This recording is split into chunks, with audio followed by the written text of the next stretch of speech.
70% पाकिस्तान वो कैदी 804 के इशारे पे उठता है। याद रखो, उस दिन से डरो, उस दिन से डरो जो वो हंगर स्ट्राइक पे गया। और अगर उसने इशारा किया कि सड़कों पे आ जाओ तो बांग्लादेश को भूल जाओगे।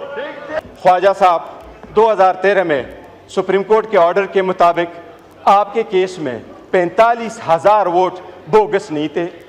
वो आपके वोट क्यों बोगस थे? मैं डिमांड नहीं करता। अच्छी तरह देख ले कि आप पूरी दुनिया इस बात की गवाही नहीं दे रही कि पाकिस्तान तहरीक इंसाफ इस वक्त 70% अवाम की सपोर्ट है। मैं आपको स्पीकर साहब वसूख के साथ कहता हूं, यह 70% पाकिस्तान वो कैदी 804 के इशारे पे उठता है।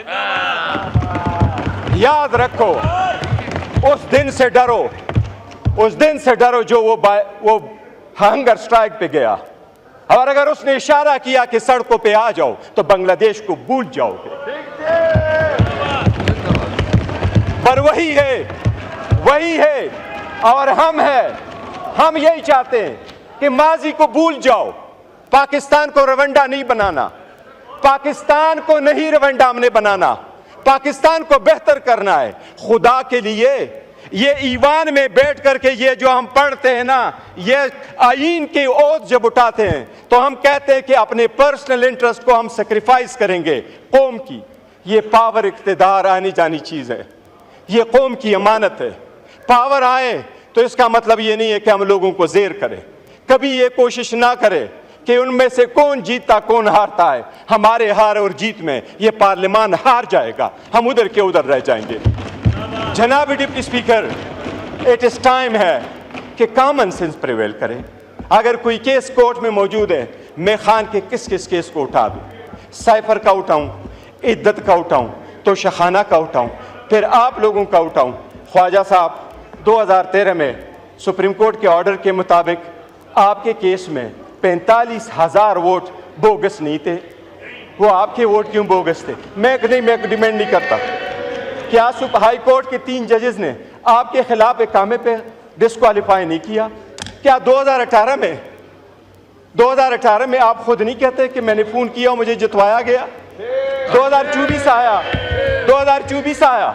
आज का आपके पास इलेक्शन कमीशन का वेरीफाइड लिस्ट नहीं है।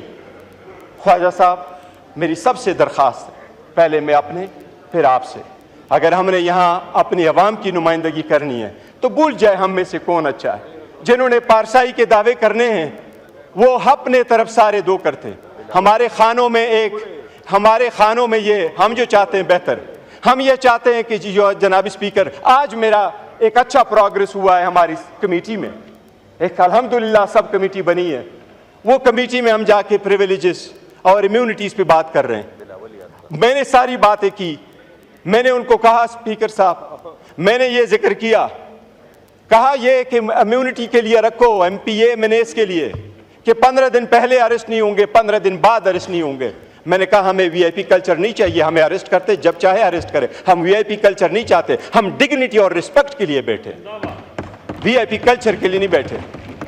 हमें स्पेशली ना खड़ा करो कि आपको वीआईपी पास इशू, आप एयरपोर्ट में चले जाओ। हम क्यों में खड़े होंगे अमेरिकन की तरह? हम जाएंगे, ब्रिटिश की तरह हम सारे जाएंगे।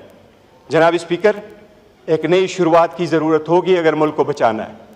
अगर हमने किसी थर्ड फोर्स को ये पावर नहीं देना तो एक स्टेप बैक भी जाना पड़े तो हमें जाना होगा। हमने करना अगर है तो मैं ख्वाजा साहब बस इनफ, हम चाहते यही है कि डिफरेंसेस रिजॉल्व करें। अगर एक दूसरे को ये दिखाएंगे कि किसका कितना रोल था तो हमरी कभी कभी लफ्ज़ इस्तेमाल नहीं करता वो हमाम का, लेकिन इसमें किसी की हालत अच्छी नहीं है। ये सबसे बड़ी कर्ज हो कि घर से इब्तिदा कर ले और आवाम के पास वो छोड़ दो कि वो क्या करे। इसका सारा फैसला जो है ना तारीख करेगी, पब्लिक हमें जज करेगी। और ये दिन जरे गुजर जाते हैं, वक्त आएगा आवाम हमें जज करेगी who is on the right side. शुक्रिया। अमीर मुकाम साहब।